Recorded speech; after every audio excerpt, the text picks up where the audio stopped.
فاتحہ۔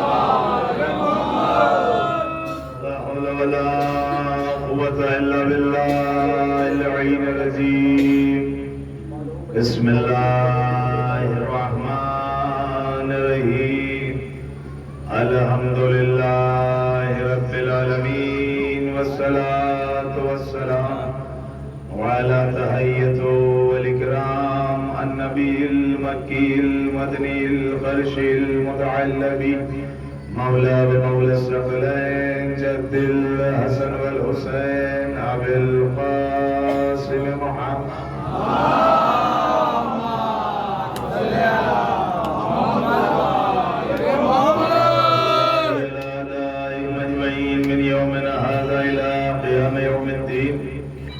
أما بعد فقد قال سبحانه وتعالى في كتابه المبين والفرقان والحميد بسم الله الرحمن الرحيم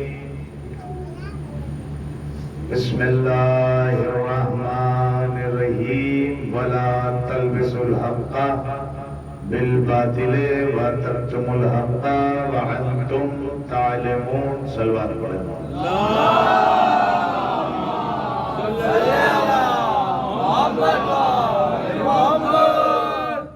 ارباب غم ارباب عزا 11 محرم الحرام آ گئی اور 12 کی شب ظاہر ہو چکی۔ کربلا تک ہم نے اور آپ نے ایک وسیع موضوع چھیڑا، جن میں سے جہاں تک کہ بھی معارف و مطالب ہم کشکول کربلا سے نکال سکے آپ کے گوش گزار کیے۔ آج 11 محرم ہے، دنیا بھر میں اس تاریخ کو یوم زینب کے نام سے جانا جاتا ہے۔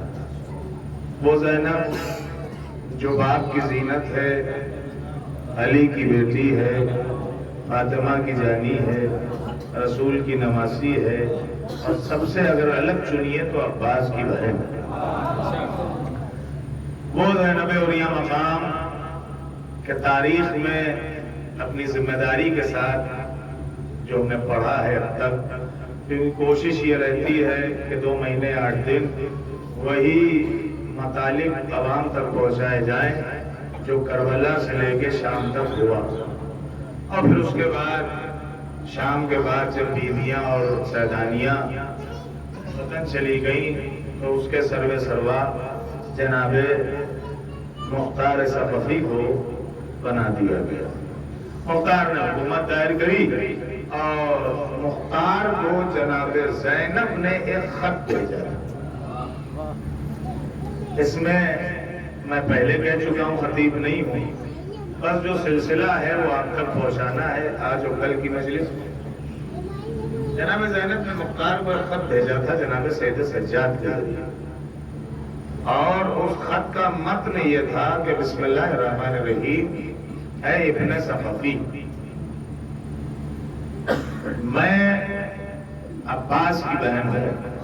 یہ نہیں کہا کہ علی کی بیٹی ہوں، میں عباس کی بہن ہوں۔ تم اور عباس میرے بابا کی نگاہوں کے سامنے پروان چڑھے ہو، گویا تمہیں عباس کی شجاعت سے وقفیت ہے اور عباس کو تمہاری شجاعت سے وقفیت تھی، اور میں نے اس لیے تم کو یہ آگاہی کا خط لکھا ہے کہ بعد از کربلا میں ایک اپنے بھائی کے جنازے سے عزم لے کے اٹھی ہوں، اس عزم کو مجھے خالی شام تک پہنچانا ہے۔ شام کے آگے جتنے بھی معاملات ہیں وہ تمہارے اوپر ہوں گے، تمہارے سپرد ہوں گے، سجاد تمہارے سربراہ ہوں گے، سجاد سے مطالب نکالتے رہنا اور کام کرتے رہنا۔ یہ ایک علمی معاملہ ہے، اس کو ذرا ذوق سے سنیے گا، کیونکہ کوشش رہتی ہے کہ وہ باتیں پہنچا دیں کہ جو آپ لوگوں تک نہیں پہنچی۔ میرا نوجوان خاص کر کے بالکل سیدھی سیدھی گفتگو ہے، بات سمجھ میں آتی رہے، کوئی بات ذہن سے اتر کے دل میں سرحد کرتی رہے تو تعریف کرتے رہیے گا، اور نہ ورنہ خاموشی سے سنیے گا۔ لیکن ایسا نہیں ہو سکتا کہ آل محمد کا ذکر ہو اور آل محمد کے چاہنے والے خاموش بیٹھے رہے۔ ایک سلمان کا سہارا دے دیجیے۔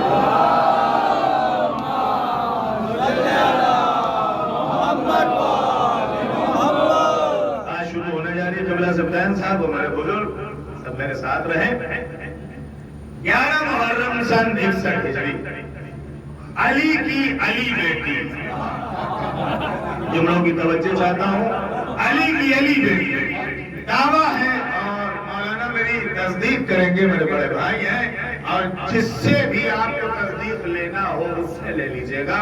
علی کی علی بیٹی حسین کے لاشے پہ کھڑی ہوئی، روئیے گا نہیں، روئیں کے ساتھ مل کے انشاءاللہ، اپنے بھائی حسین ابن علی کے لاشے پہ کھڑی ہوئی، اور کھڑے ہو کے عباس کا علم ہاتھ میں لیا۔ ہاتھ میں لینے کے بعد کہتی بھیا میں تیری میت کو گواہ بنا کے کہہ رہی ہوں، زینب اب یہاں سے وہ کام شروع کرے گی جو تو مدینے سے لے کے چلا تھا۔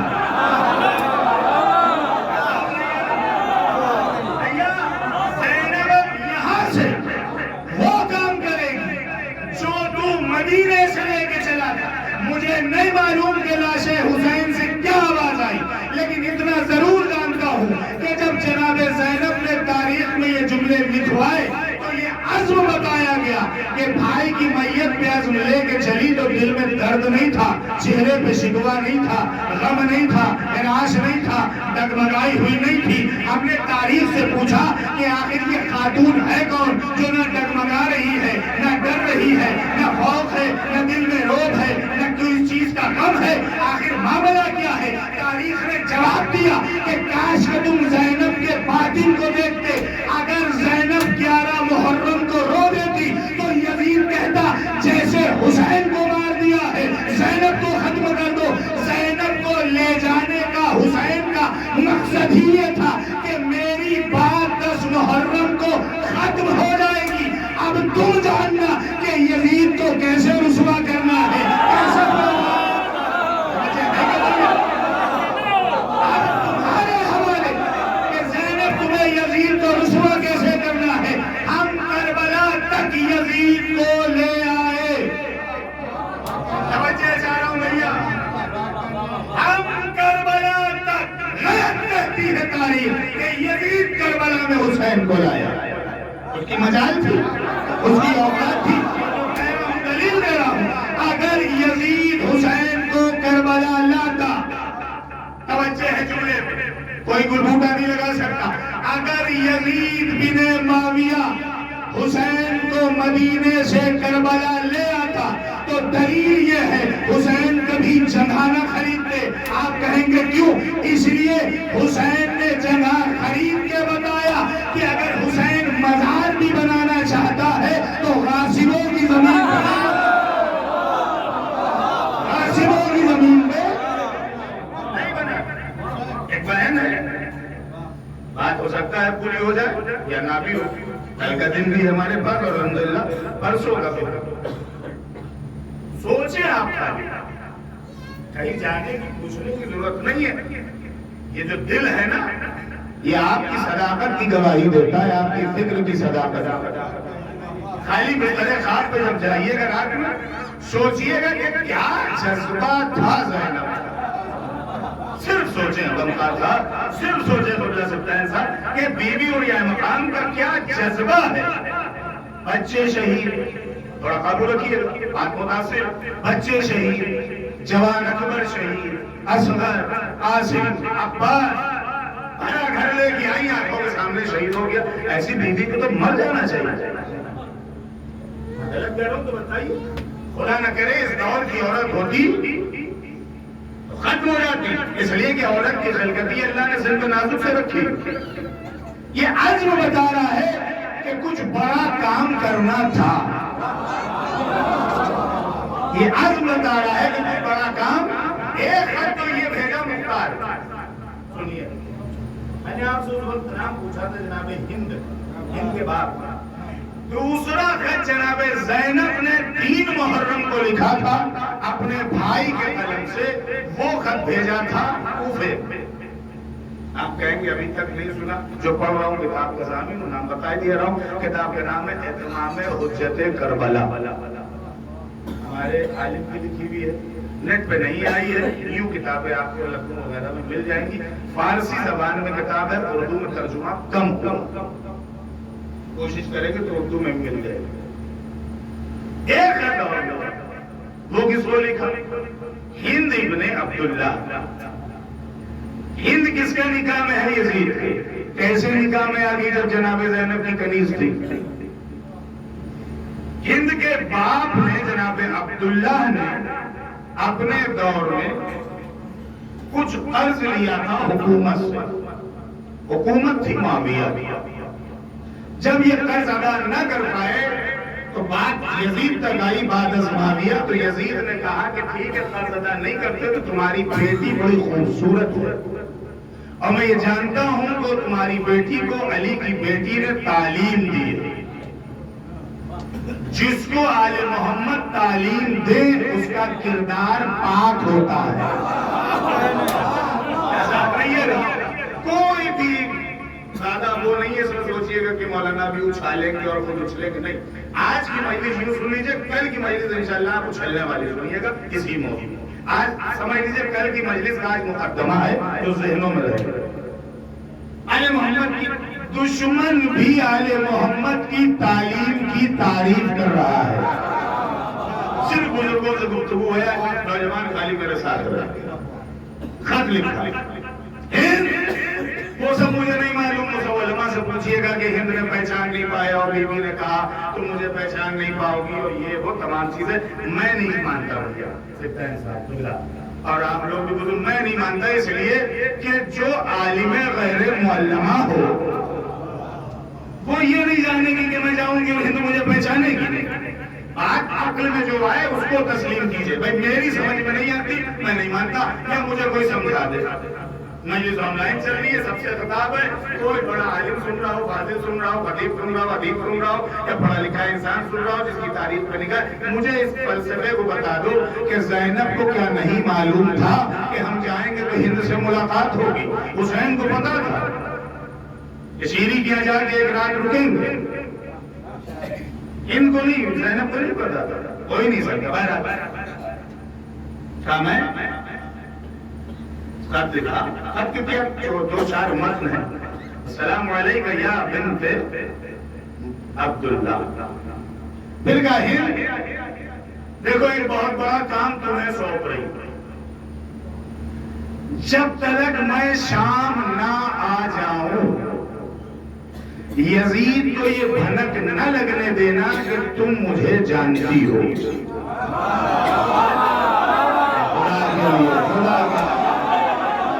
جب تک بھیا یہ وہ منصوبے ہیں جو ابھی تک چھپے چھائے ہی نہیں ہوئے، جب تک میں شام نہ آ جاؤں، جیسے فوج کا بہت بڑا افسر کہتا ہے کسی بڑے مارکے کے لیے جب تک میں نہ آ جاؤں میرے آنے کی خبر نہ دینا۔ اب مجھے یہاں پہ رک کے بتائیے کہ یزید کیسے جانتا تھا کہ یہ علی کی بیٹی ہے؟ اگر اسے پتا ہوتا تو ہند سے نہ پوچھتا، یہ بھی جانے دیجئے اس نے دربار میں شمر سے پوچھا اس میں علی کی بیٹی کون ہے؟ اس میں علی کی بیٹی کون ہے؟ بات سمجھیے گا، تو شمر نے کہا وہ جو بلند قامت ہے، بات یہ تو سنا ہوگا، جب تک میں شام نہ آ جاؤں یزید کو بھنک نہ لگنے دینا کہ میں آ رہی ہوں۔ ہاں بھیا سرولی والوں میرے بزرگوں، بیوی کہہ رہی ہے خط میں جب تک میں نہ آ جاؤں اس کو بھنک نہ لگنے دینا کہ زینب آ رہی ہے۔ لگتا تو یہ تھا کہ فاتح یہ تھی قاتل وہ تھا۔ بھیا یہ بات وہی کہے گا جس کے اوپر کوئی مسئلہ ہی نہ ہو، اس کو قیدی بنا کے لے گئے، زنجیریں ڈال کے لے گئے، نہ بنا نامے کے لے کے گئے، بنا محمل و ماری کے لے کے گئے، یعنی جب تک دیکھیے نا، جب تک میں نہ آ جاؤں اس کو بھنک نہ لگنے دینا کہ زینب آ رہی ہے، زینب آ رہی ہے۔ آپ پہنچے نا میرے ساتھ، زینب آ رہی ہے، ضروری نہیں ہے اس کو بھنکنا لگتا ہے. اور ہندو سنو، اب جب میں پہنچ جاؤں کوفہ، سنیے بی بی کا، ایسے ہی نہیں کہا جاتا عالم غیر معلمہ جو کسی سے نہ پڑھی ہو،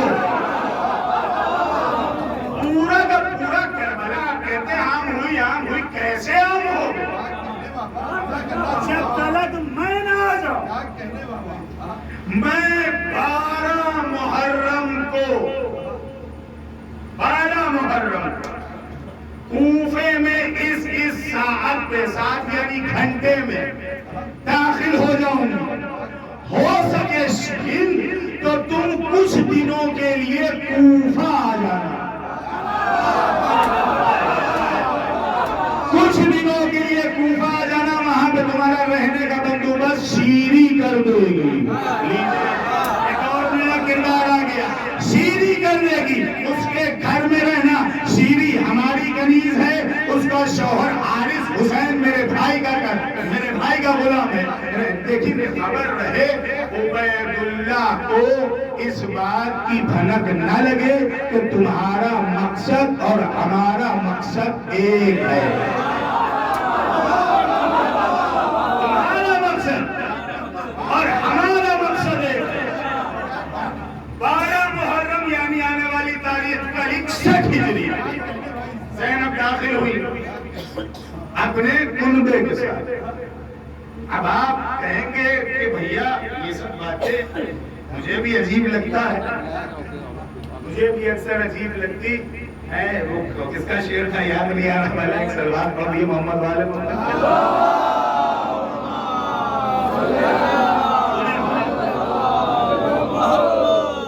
تو ایسی پڑھنا جیسے سننا ہی نہیں.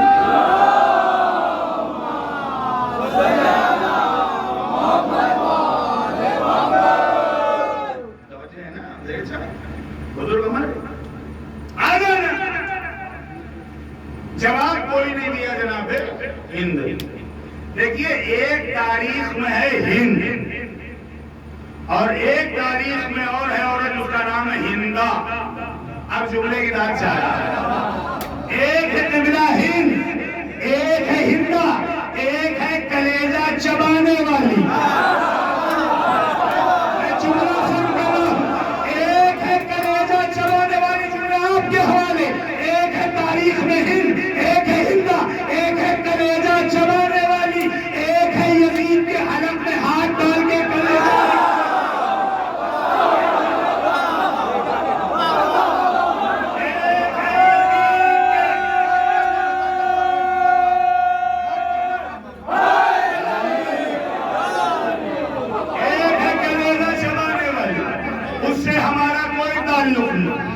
اس سے جس کا تعلق ہو جائے ایک چبانے والی ہے. اس دونوں ناموں میں اضافت ہے ہندا. ہند کہیے تو طہارت، ہندا کہیے تو زبان پہ اول فول لعنتیں ملامتیں نکلنے لگے. تو جس کے نام میں طہارت ہو تو آل محمد کی کنیز ہوتی. خط پا لیا.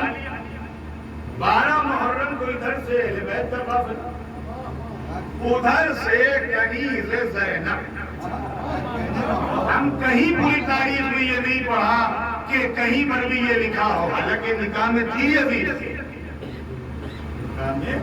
یزید کے باپ قرض ادا نہیں کر پایا. اس نے کہہ دیا کہ میرے باپ کے بعد زمانے میں تم نے قرض لیا تھا، ادا نہیں کر سکتے، قرض معاف کر دیں گے، لہٰذا تو نکاح کر لو. اب کیا معاملات تھے اس میں مجھے جانا نہیں ہے، ورنہ آپ یہ تھوڑا بہت جاگ رہے ہو جائیں گے، کمرے پہ آ جائیں گے اور پوری بات بتا دوں. تو وہ مسئلہ ہو گیا. ادھر سے یہ پوچھ ادھر سے محمل ہند جب کوفہ آئی تو بھائی یزید کی بیوی تھی، حاکم کی بیوی تھی، ملکہ شام تھی، بلکہ یوں کہہ دیا جائے پوری دنیا پہ حکومت تھی، آدھا ہندوستان میں اور آدھا چین چھوڑ کے. اب وہ مسئلہ شہزادی آ رہی، جھوٹا سنیے گا، سجا تو نہیں سکتا کیونکہ اتنا وقت نہیں ملا. جیسے ہی ہماری رکی آگے کوفے کے دارالامارہ پڑا تو جناب ہند نے سب سے پہلے وہاں یہ جا کے پوچھا کہ اس کوفے میں وہ گھر بتاؤ جو علی کا تھا. اس کوفے میں وہ گھر بتاؤ کہ ملکہ اس گھر سے آپ کا کیا تعلق؟ کیا سنا ہے کہ علی اپنے زمانے کے بڑے شجاع تھے، میں وہیں جاؤں گی کہ نہیں یہ تو حکومت کے خلاف ہو جائے گا، اور حاکم کو یہ بات کا علم ہے کہ آپ کوفے آئیں۔ یزید سے کیا کہے کہ آئیں؟ یزید نے یہ کہا کہ کہاں کا ارادہ ہے؟ تو انہوں نے کہا سنا ہے کہ باغیوں کا ایک کنبہ آ رہا ہے کوفہ، جو کچھ دن قیام کر کے شام آئے گا، میں یہ چاہتی ہوں کہ ان باغیوں کی عورتوں سے کچھ کلام کر لوں جو تیری حکومت کے پائے کو مضبوط کر دے۔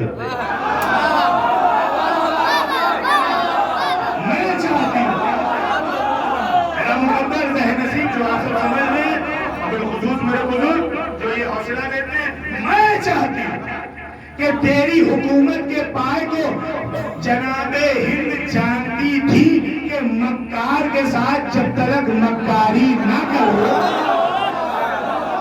یہ اجازت نہیں دے گا۔ میں یہ چاہتی ہوں تیرے حکومت کے پائے کو مضبوط کر دوں۔ اس نے کہا تجھے معلوم ہے کہ وہ کون سے باغی ہیں؟ اس نے یہی کہا کہ باغی، پچھلے سال کی مجلس سے تو یاد ہوگی آپ کو، اس نے کہا یہ تو باغی ہیں۔ تو جناب ہند سے اس نے یہ نہیں کہا کہ تم کو کیسے پتا چلا وہ باغی ہیں؟ اس نے ہنسا ہنس کے کہتا ہے آج یقین ہو گیا کہ تم میری ہمسر ہو، آج یقین ہو گیا کہ تم میری ہمسر ہو۔ جناب ہند نے جواب دیا کاش کہ میں تیری ہمسر پہ کھری اتروں، کاش کہ میں تیری ہمسری پر کھری اتروں۔ اس نے کہا کیا مطلب؟ مطلب کچھ نہیں یزید، اس قافلے کو شام آنے دے، تیری حکومت مضبوط ہو جائے گی، مضبوط ہو جائے گی۔ اچھا تو جائیے، ہم نے انتظام کر دیا، سالی کو بولے اہتمام کرو، کل ملکہ کو جانا 12 محرم دارالامارہ کے قریب، دارالامارہ وہ گیٹ ہے جو کوفے کا مین گیٹ ہے، اپنے چھوٹوں کے لیے بطور بہتر جانتے ہیں، وہاں پہ جناب ہند نے محمل کو رکوایا۔ یہ بہانہ تھا کہ علی کے گھر لے چلو، آپ نہیں پہنچے، آپ بالکل نہیں پہنچے۔ کنیز کہتے ہی اسے ہیں کہ جب شہزادی آئے تو اس کے استقبال میں کھڑی ہو جائے، کہ جب شہزادی آئے تو اس کے استقبال میں کھڑی ہو جائے۔ وہ کھڑی ہو گئی اور بہانے اور ہیلے، وہ جو کارندے تھے پیادے تھے، یزید نے کرتی رہی۔ ایک مرتبہ شہزادی کی ہماری وہ جو اونٹ تھا نا، بیوی اس پہ بیٹھی ہوئی تھی، آئی ہند باعث انکسار اپنی محمل سے اتری۔ اترنے کے بعد باقاعدہ جناب زینب عوریہ مقام کے قریب، دیکھیے اس خط سے اس خط کو جوڑیے گا جو فاطمہ زہرا نے دربار میں لکھا، اپنے بابا کی تحریر دکھائی تھی، بالکل ثانیہ زہرا نے وہی کام کیا۔ جو لوگ مجھے سن چکے ہیں وہ جانتے ہیں کہ میں نے کیا پڑھا تھا ایام فاطمیہ میں۔ بالکل جناب ہند کا بیوی نے کہا کہ بھائی آپ تو جانتی ہیں چونکی کارندے کھڑے، اور ہند یہ کہہ کے آئی کہ تیری حکومت کے پاؤں کو مضبوط کرنے کے لیے جا رہی ہے۔ سنیے گا حسنین بھائی، حشاش ہو جائیں گے انشاءاللہ، پورا اشرا ایک طرف، یہ موضوع جو چھیڑ دیا یہ ایک طرف ہوگا۔ ہند قریب آئی، جناب زینب کی آنکھوں میں آنکھیں ڈالی، سلام ہو، دعا ہو۔ کارندوں نے کہا کہ ملکہ یہ تو قیدی ہے، اس کو آپ سلام کر رہی ہیں؟ سنیں گے ملکہ یہ تو قیدی ہے، اس کو آپ سلام کر رہی ہیں؟ جناب زینب نے ان کارندوں سے کہا کہ قیدی ہونا اپنی جگہ، میری تعلیم اپنی جگہ، کوئی بات نہیں۔ جب قیدیوں کو کسی کام کے عوض انہوں نے بھیجا کہ جاؤ میں اب چلی جاؤں، کنیزوں کو بلا لو، 7 کنیزیں جناب ہند ایسی لائی تھی جو جناب ہند کے راز کو، اس راز کو نہیں جانتی جو میں تھا، باقی ہماری وہ مطالب جانتی۔ جناب زینب نے جیسے ہی ملی ہند، پہلا سوال کیا، ہند میرا خط تم تک پہنچا؟ ہند کیا میرا خط تم تک پہنچا؟ جناب ہند نے کہا ہاں شہزادی خط پہنچا، پتھروں میں آئی ہوں۔ ہند کیا اس معاملے کو پورا کر دیا جو میں مقصد کو لے کے چلی تھی؟ کہا ہاں شہزادی پوچھا تو اس نے بھی کہا کہ کس لیے جا رہی ہو، لیکن میں نے اس سے کہا تیری حکومت کے پاؤں کو مضبوط کرنے جا رہی ہوں۔ جناب زینب نے ہند کا ہاتھ پکڑا، ہند اب آؤ پہلے یہاں کا ایک پایا مضبوط کریں، پھر شام کے 4 پائے مضبوط، ایک پایا مضبوط کریں۔ ہند کا اونٹ پیچھے پیچھے ہے، زینب کا اونٹ آگے۔ اتری جناب زینب، اترنے کے بعد سجاد کو سہارا دے کے چلی، دیکھا کہ عبید اللہ ابن زیاد گورنر کوفہ تخت ہے، تخت۔ جیسے ان کو دیکھا ہند کو کھڑا ہو گیا، ارے ملکہ کنیزوں کا پیٹ، جاؤ جلدی ملکہ کے ٹھہرنے کا، رہنے کا، سونے کا بندوبست کرو۔ انہوں نے ذرا دیر ٹھہرے، یہ بتاؤ حکومت کیسی چلا رہا ہے؟ ملکہ ہے جیسے کوئی بغیر بتائے بڑا آفیسر آ جائے تو حکم مچتا ہے کہ نہیں مچتا ہے؟ جانتے اب وہ جو پہنچی تو اس نے کہا ملکہ آپ یہ سوال کہا، میں یزید کی طرف سے آئی ہوں اور ان قیدیوں کا جائزہ لینا ہے کہ ان کو اگر باغی کہا گیا ہے تو کیوں کہا گیا، کیا یہ حقیقت میں باغی ہے یا پھر حکومت نے انہیں باغی بنایا، جملہ کہا یا پھر حکومت نے انہیں باغی بنایا ہے۔ عبید اللہ ابن زیاد کہتا ہے آپ شام کی ملکہ ہے، آپ پورے حجاز کی ملکہ ہے، کیا آپ نہیں جانتی کہ انہوں نے بغاوت کری ہے، ان کے بھائیوں نے بغاوت کری ہے، ان کے بڑے بھائی حسین نے بغاوت کری ہے۔ انہوں نے فوراً کہا یہ بتاؤ یزید تو یہ کہتا ہے اہل شام سے کہ وہ جو حسین مارا گیا ہے وہ نواز رسول نہیں ہے، کوئی اور حسین ہے، تم کہتے ہو کہ نواز رسول حسین ہے، یا تو تم یزید کے کارندے نہیں ہو یا تو حقیقت نہیں جانتے۔ اس نے کہا نہیں ملکہ جو یزید کہتا ہے وہی صحیح ہے، جو یزید کہتا ہے وہی صحیح ہے۔ ہند نے ایک مرتبہ چلا کے کہا تو پھر جب یزید صحیح کہتا ہے تو کیوں کہتا ہے کہ وہ رسول کا نواسا ہے، وہ کہتا ہے نہیں ہے، تو کہتا ہے کہ نہیں جو وہ کہتا وہی صحیح ہے۔ کہا عبید اللہ ابھی تجھے تیرے منصب سے میں معزول کر کے مختار کو بٹھا دیں گے۔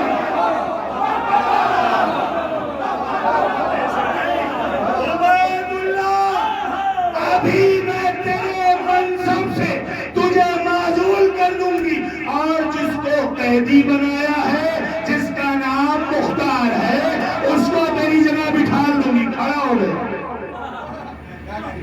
یہ نہ کیجئے، کیوں؟ یا تو جھوٹا ہے یا تیرا حاکم جھوٹا ہے، یا تو جھوٹا ہے یا تیرا حاکم جھوٹا ہے۔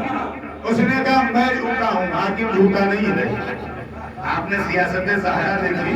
آئے آئے آئے میں کچھ عرض کر رہا ہوں، سیاست فاطمی اسی کو کہتے ہیں کہ جو سیاست وہ ابو بکر ابن قحافہ کے دربار میں، ابو بکر ابن قحافہ کے دربار میں فاطمۃ الزہرا نے کی تھی، وہی سیاست بیٹی نے کری۔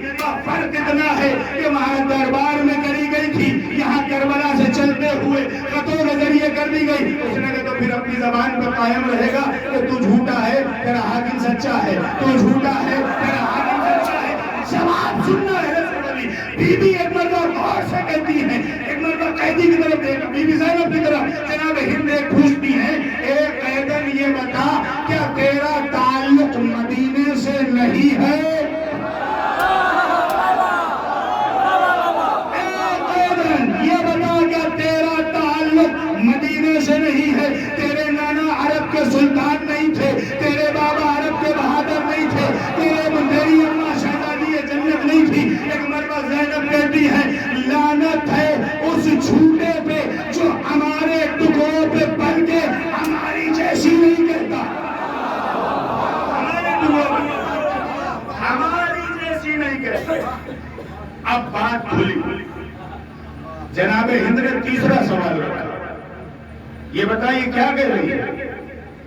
تو ان کے گھرانے کے ٹکڑے پہ پلا ہے، یہ قیدی ہے نا تیری نگاہ میں، یہ قیدن ہے۔ تو نے کہا نا یہ کیا کہہ رہی، تو تیرا اور ان کا کیا تقابل ہے؟ ٹکڑوں میں بلا ہے. اس نے کہا یہ بیوی ہے کون؟ جناب فضہ آگے آئی. ماں کے بھی دربار میں فضہ آگے آئی تھی.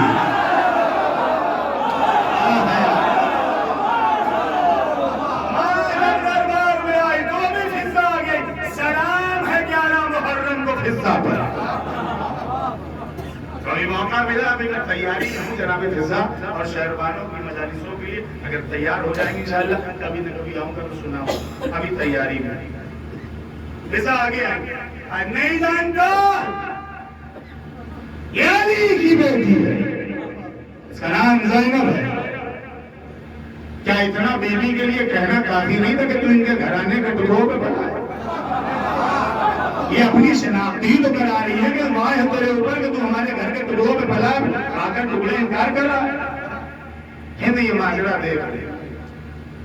ایک مرتبہ یزید نے کہا کہ جناب ہند سے کہا, اس نے عبید اللہ ابن زیاد نے کہا ملکہ آپ ان کی باتوں میں نہ آئیے. جناب ہند نے چھوٹا سوال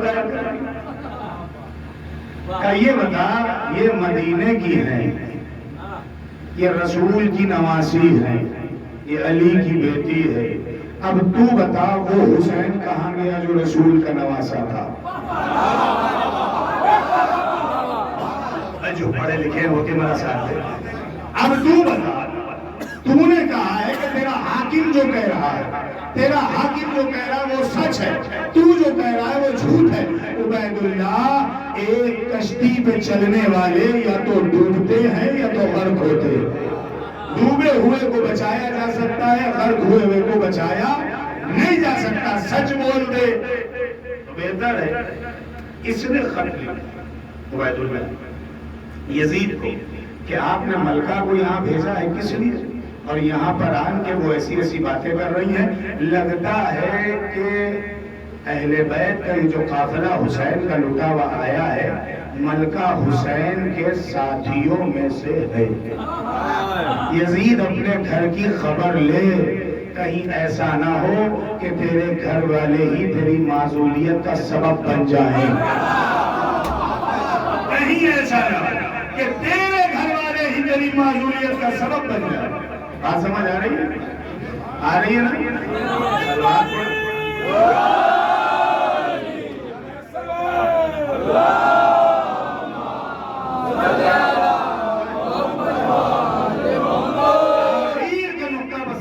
میں کوشش کر رہا ہوں پوری بات سمجھنے کے بعد. کہیں ایسا نہ ہو کہ تیرے گھر والے تیری معذوریت کا سبب بن جائیں, اور جو تیرے باپ معاویہ نے خواب تیرے لیے دیکھا تھا کہیں ایسا نہ ہو کہ تیری بیوی زینب کے ساتھ مل کے اسے رسوا کر دے, رسوا کر دے, رسوا کر دے.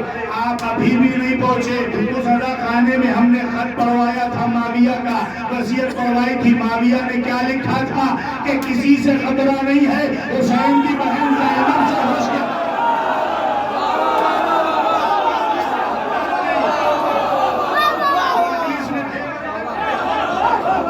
کسی سے خطرہ نہیں ہے, حسین کی بہن زینب سے ہوشیار رہنا. جیسے ہی یزید کے پاس یہ خط پہنچا 2 دن کی مسافت طے کر کے ہند کے کانوں میں سب خبر پڑ گئی کہ کس نے کس کو خط بھیجا ہے. جب 2 دن کے بعد بھی جواب نہیں آیا تو عبید اللہ کے دربار میں کرسی کے قریب جا کے ہند کہتی ہے جیسا تیرا خط تھا ویسے ہی تیرا حاکم.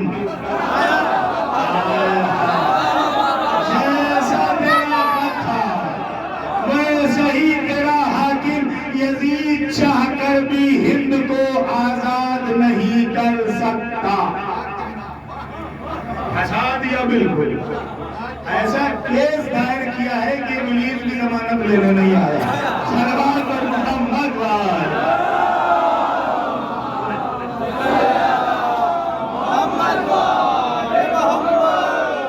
آپ سوچے بھائی پولیس ہی ضمانت لے سکتا ہے, وہ بھی نہیں آئے. یہ خیر جملہ میرا تھا. تیرا حاکم جیسا تیرا خط, اب تو کیا سمجھتا ہے تیرے خط کی خبر مجھ کو نہیں؟ مجھے ہے. اس نے کہا ملکہ یہ مجھے سمجھ نہیں آتا اتنا سنگین معاملہ, یزید نے آپ کو شام سے کوفہ آنے کیوں دیا؟ شام سے کوفہ آنے کیوں دیا؟ جناب ہند خاموش رہی. جناب فضہ نے کہا جب حق دبایا جاتا ہے تو حق اور ابھرتا ہے. جب حق دبایا جاتا ہے تو حق اور ابھرتا ہے. ایک مرتبہ عبید اللہ کہتا ہے یہ کنیز کس کی ہے؟ جناب فضہ کہتی ہیں یہی فاطمہ کے دربار میں سوال کیا گیا تھا کہ یہ کنیز کس کی ہے. یہی تو پوچھ رہا ہے کہ میں کنیز کس کی. سن، میں کنیز خدیجۃ الکبریٰ ہوں. میں کنیز خدیجۃ الکبریٰ ہوں. آپ نہیں پہنچے. میں کنیز خدیجۃ الکبریٰ ہوں. وہی خدیجہ کہ جس کے چھوٹی ہڈیوں کے دسترخوان بھی تیرا باپ کھاتا تھا.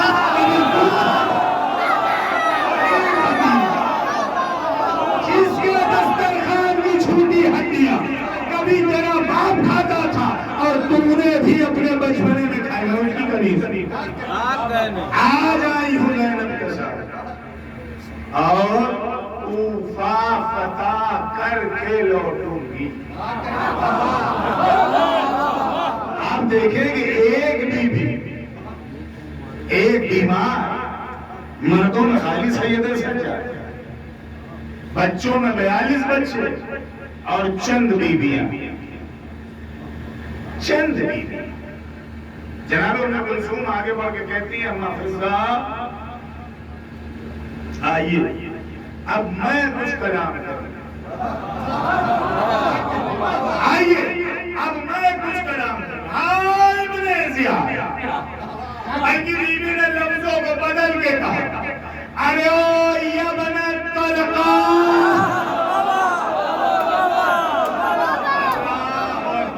مولا سلامت رکھے آپ. او یا بن الطلقہ اے ہماری خیرات پہ پڑنے والے میں کلثوم بن علی اہل دربار. سنو یہ جو حاکم بیٹھا ہے کوفے کا بنا ہوا یہ مکار بھی ہے، عیار بھی ہے.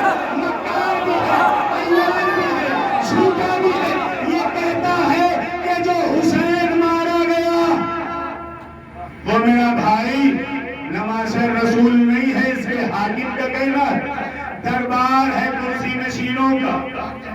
700 کرسی نشین ہیں بلکہ 700 کرسیاں ہیں. کرسیوں کے پیچھے نیزوں کو لیے ہوئے حبشی غلام کھڑے ہیں.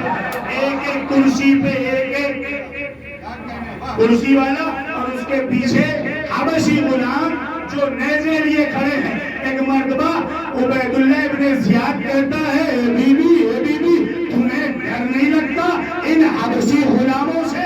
ایک مرتبہ جناب کلثوم کہتی ہے ان حبشی غلاموں کی جتنی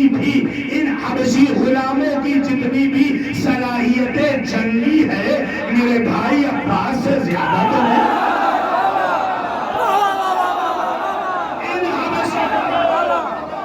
حبشی غلاموں کی جتنی بھی جنگی صلاحیتیں ہیں میرے بھائی عباس سے زیادہ تو نہیں. جیسے ہی حبشی غلاموں نے غازی عباس کا نام سنا اس میں سے 4 حبشی غلام آگے نکلے. کبھی بھی تم اس چری کی بہن ہو جس سے شمر ڈرتا رہا.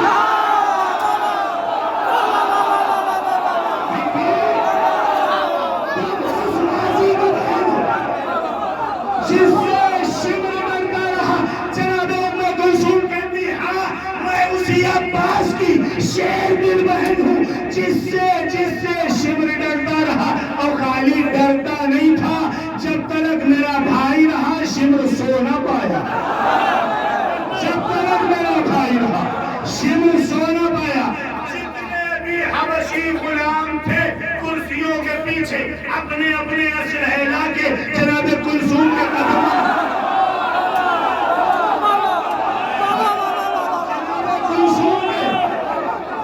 میں لا کے ڈالے. جملہ سنیے جناب کلثوم کا.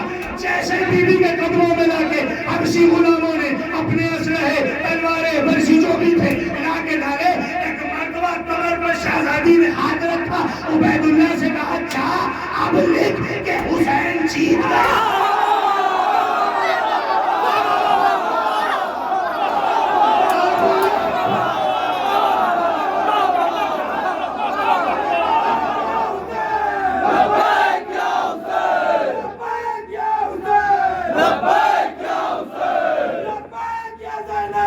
لبیک یا زینب لبیک یا زینب لبیک یا زینب لبیک یا زینب لبیک یا زینب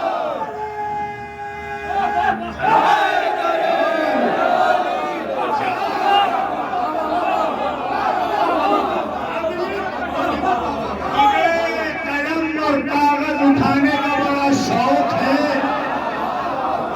لکھ جا کے ایک دربار تیرا. ہائے ہائے ہائے اہل سرولی اب لگ رہا ہے کہ اپنے گھر میں پڑھ رہا ہوں. دربار تیرا عبید اللہ، دربار تیرا ہے، درباری تیرے ہیں، یہ حبشی غلام تیرے ہیں، اسلحے تیرے ہیں. پتا چلا کہ خالی بہن ہوں عباس کی.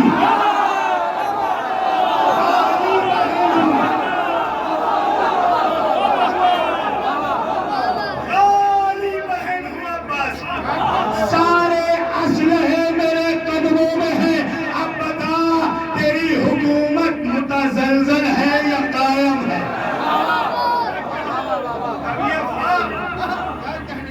یہ پریشان ہے کہ یہ ہوا کیا؟ پریشان ہے کہ مجھے کلثوم بن علی کے، ہم علی کی بیٹی، ہم علی کی بیٹی، علی ہمارا باپ، ہم عباس کی بہن ہے. اب تیری طاقت کہاں گئی؟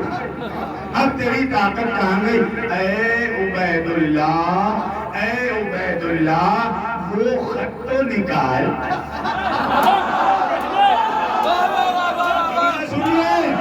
جناب کلثوم کے بھی بہت کم بولا جاتا ہے بیوی کے اوپر، میں بول رہا ہوں ایک مرتبہ جناب کلثوم کا عبید اللہ، عبید اللہ، عبید اللہ، عبید اللہ. اے بہادری کے ڈنکے پیٹنے والا، اے جھوٹی خبروں کے اوپر اپنے ناز برداریاں اٹھانے والا، اب وہ خط نکال، وہ خط نکال، وہ خط نکال جو تو نے لکھا تھا، جو تو نے لکھا تھا کربلا کے سپہ سالار کو. عمر ابن کیا نام تھا سپہ سالار کا؟ میں ذہن سے نکل گیا. عمر سعد کو جو تو نے خط لکھا تھا وہ خط نکال. وہ کہتا ہے کون سا خط کا جو تو نے 7 محرم کو لکھا تھا، پھر 8 محرم کو لکھا تھا، پھر 9 محرم کو لکھا تھا. وہ کہتا ہے تم کو کیسے علم ہے کہ میں نے خط لکھا تھا؟ کہ جب تیرا خط آتا تھا تو وہ گھوڑے پہ بیٹھ کے ایک مرتبہ خیموں کو دیکھتا تھا، پھر عباس کو دیکھتا تھا.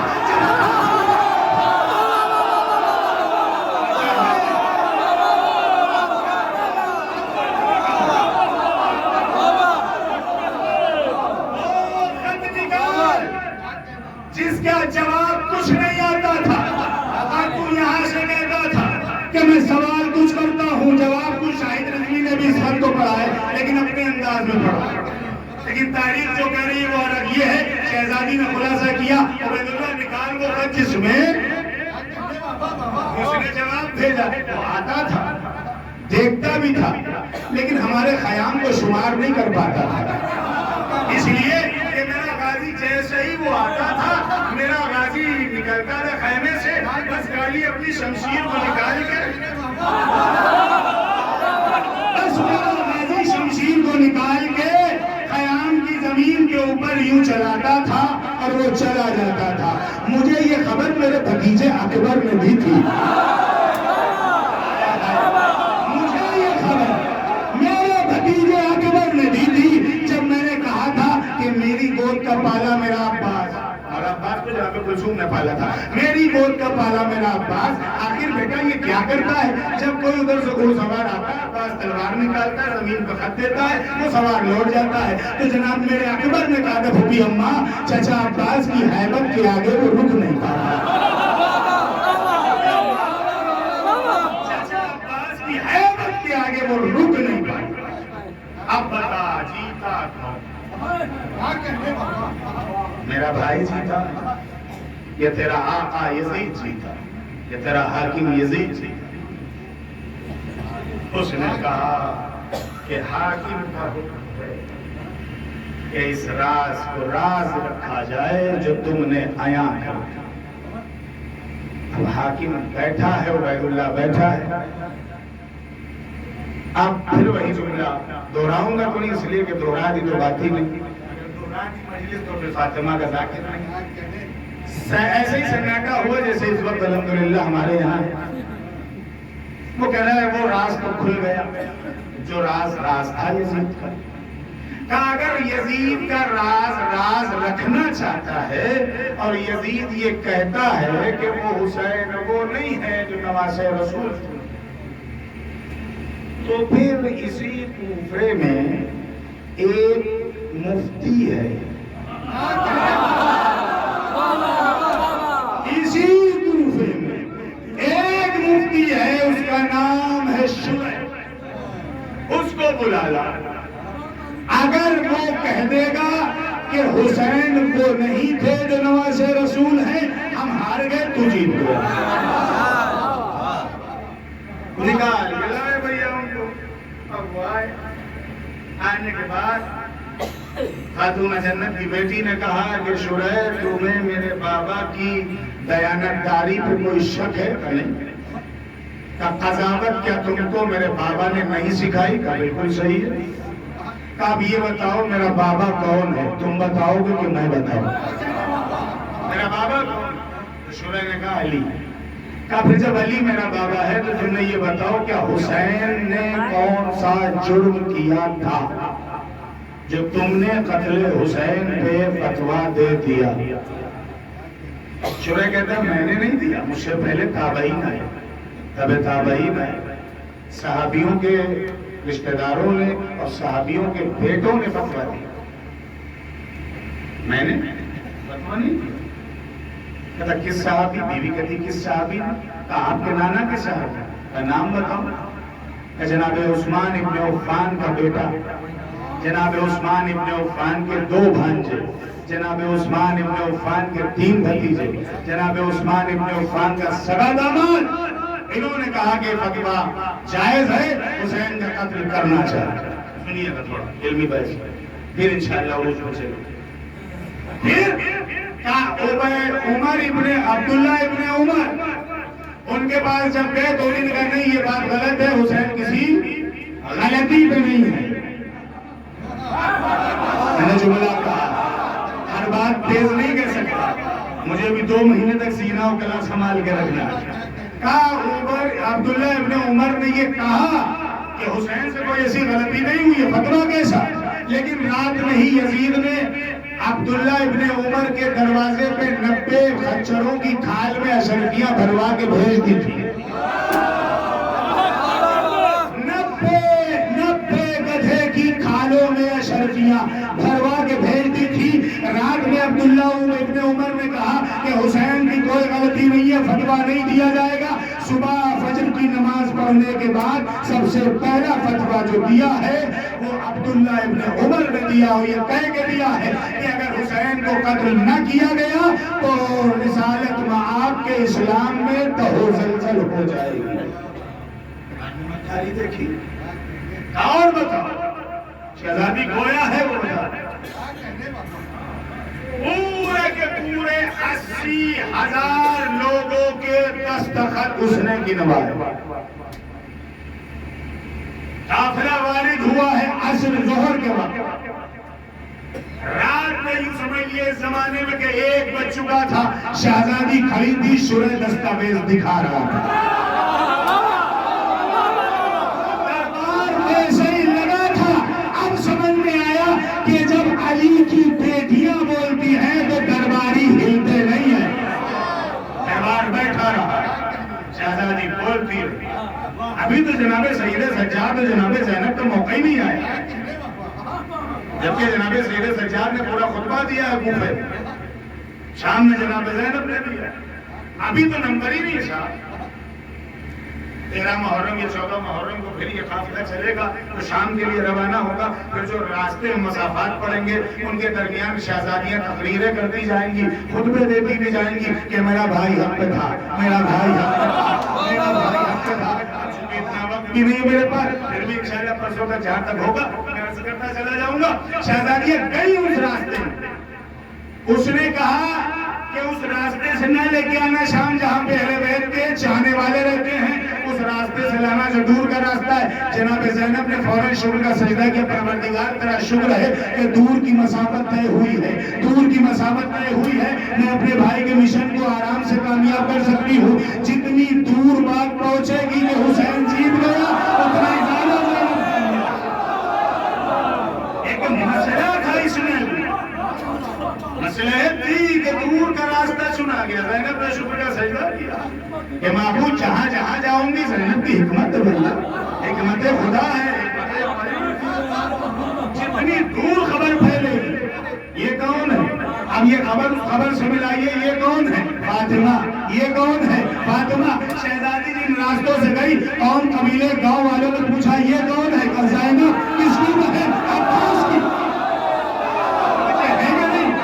کس کی بہن ہے؟ حسین کی. عباس کی. کس کی بیٹی؟ علی کی. کس کی نواسی؟ محمد کی. وہاں محمد کی بیٹی بیچن والی جا رہی تھی, مدینہ تھا. یہاں جہاں جہاں سے گزر رہی تھی زینب زینب زینب. سلوات پڑھنا محمد.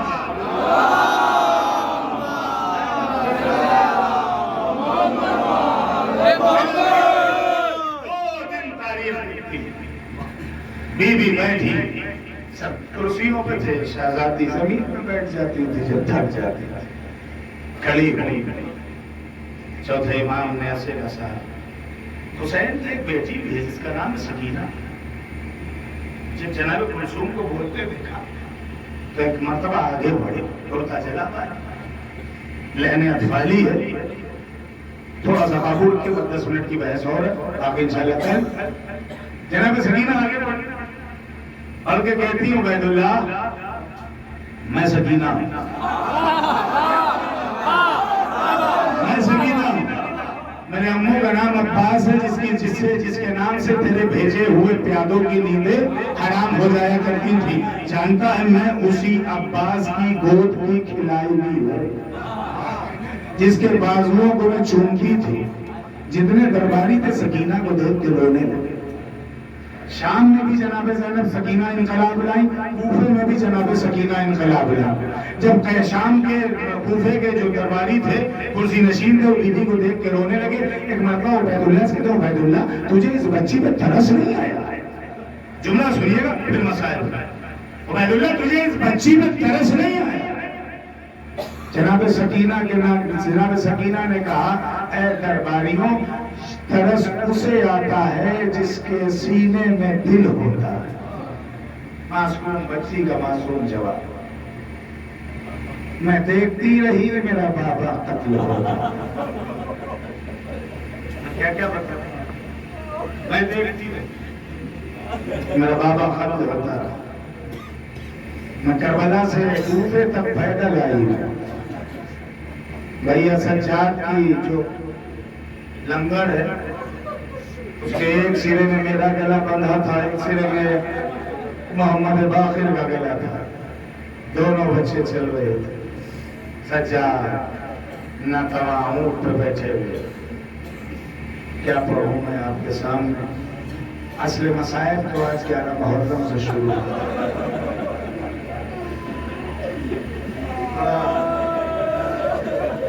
کسی غم میں نہ رلائے سوائے غم مظلوم کربلا. میرے عزیزوں, ان 2 مہینوں میں جتنا رو سکتے ہو رو.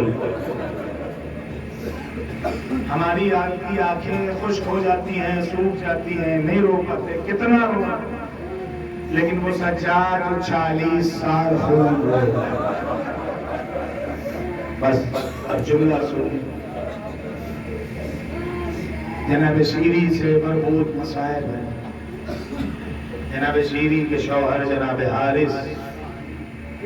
شیری حسین بن علی کی کنیز تھی جن کو مولا متقیان نے کوفے کے غلاموں کی بازار سے خریدا تھا. امام حسین کی کنیزی میں دے دیا. محبت اتنی ہو گئی تھی آل محمد سے کہ آل محمد نے کہا جاؤ آزاد ہو. انہی نے کہا نہیں, ہم آزاد ایسے نہیں ہوں گے, ہمیں آپ کی غلامی آزادی سے بہتر ہے. امام حسین نے کنیزی میں. امام حسین مدینے میں بیٹھے تھے. سنیے گا بہت مصاحب. مدینے میں تھے, حجرے کے اندر. جناب شہربانو امام حسین کے قریب بیٹھی تھی. کچھ کلام ہو رہا ہے۔ امام حسین کو اچانک سے پیاس لگی، جو کعب سرانے رکھا تھا اس میں پانی نہیں تھا۔ جناب شہربانوں نے کہا شیری تیرے آقا کو پیاس لگی، یا پانی لے۔ شیری پانی لے کے حاضر ہوئی، ادب و انکسار سے خدمت امام نے پانی دیا۔ امام نے شیری کو سر تا قدم غور سے دیکھا۔ دیکھنے کے بعد جب شیری چلی گئی تو شہربانوں سے کہا کہ بی بی میں یہ چاہتا ہوں کہ اب شیری کو آزاد کر دو، بلاؤ۔ جناب شہربانوں نے جناب شیری کو بلایا اور کہا کہ آقا بلاتے۔ وہ شیری آج سے میں نے تجھے آزاد کیا، دیکھ اب آزادی پہ انکار نہ کرنا۔ شیری نے کہا مولا اگر آزاد کرنا ہی ہے تو اپنے طریقے سے کریے، غلاموں کے طریقے سے۔ امام سمجھ گئے شیری کیا کہنا چاہتی ہے۔ حارث کو بلوایا، خط بھیج کے حارث کو بٹھایا، شیری کو بٹھا، شیری یہ میرا غلام ہے، کوفے میں رہتا ہے، حارث یہ میری کنیز ہے، میرے ساتھ رہتی ہے۔ زینب نے اس کو تعلیم دی، کیا تو چاہتا ہے کہ میں تیرا عقد اس کے ساتھ پڑھ دوں؟ شیری سے پوچھا، حارث سے پوچھ کر مولا آپ کی مرضی۔ جناب شیری کا عقد حارث کے ساتھ پڑھ سننا۔ شیری جانے لگی، حارث کے ساتھ رخصت ہو کے جانے لگی، لیکن امام نے وقت عقد جب عقد پڑھ رہے تھے، بہت لوگ ہیں انشاءاللہ، جناب امام حسین نے شیری کا شیری مہر میں کیا لو سننا، شیری مہر میں کیا لو گی؟ شیری نے کہا مولا مہر میں کچھ نہ لوں گی، بس اتنی مہر باندھ دیجئے کہ حارث سے کہیے جب تک شیری زندہ رہے ہر سال آپ کی زیارت کے لیے مدینہ لاتا ہے۔ اللہ مولا جب تک شیری زندہ رہے ہر سال آپ کی زیارت کے لیے مدینے لاتا رہے۔ حارث شیری کو رخصت کرا کے لے گیا، ایک سال پورا ہوا شیری کو لے کے آیا، دوسرا سال ہوا پھر شیری کو لے کے آیا، تیسرے سال جب شیری کو لایا اور جب شیری جانے لگی تو حسین نے کہا شیری رک گئی۔ حسین نے کہا شیری اس سال آ گئی ہے، اب اگلے سال نہ اجرکم اللہ، شیری اس سال آ گئی ہو اب اگلے سال نہ آنا۔ اس نے کہا مولا کوئی غلطی ہو گئی، کہ شیری نہیں ہم آئیں گے، تم زینب کو ہمارا استقبال کوفے میں کرنا۔ شیری فوراً گئی خوشی خوشی اپنے شوہر حارث سے کہتی ہے دیکھ امام اگلے سال آئیں گے۔ امام کے لیے مسندیں بنانے لگی، امام کے لیے قالینیں بنانے لگی، شہزادیوں کے لیے پردوں کا اہتمام کرنے لگی۔ جب 11-12 محرم قریب آنے لگی تو ایک مرتبہ شیری حارث سے کہتی حارث جا، میرا آقا آئے گا تو یوں نہیں آئے گا بلکہ نقاروں کے ساتھ آئے گا، ڈھول پیٹی جائے گی۔ نقارہ بلند ہوا، حارث دوڑ کے گیا، فوراً واپس آیا، شیری غضب ہو گیا، امام تو آئے ہیں لیکن سر نیزے پہ ہے، بیویاں بے گھروں میں۔ شیری دوڑ کے گئی، چادر کو نکالا، اے بیوی جملہ سننا، اے بیوی یہ کیسے ہوا؟ زینب نے کہا شیری نہ پوچھ۔ ایک مرتبہ شیری نے عجیب فکرہ کہا، اے بیوی کیا عباس میں وفا نہ کری؟ ایک مرتبہ زینب نے کہا اے شیری ایسا نہ کر، جب تک غیور زندہ تھا کس میں مجال تھی؟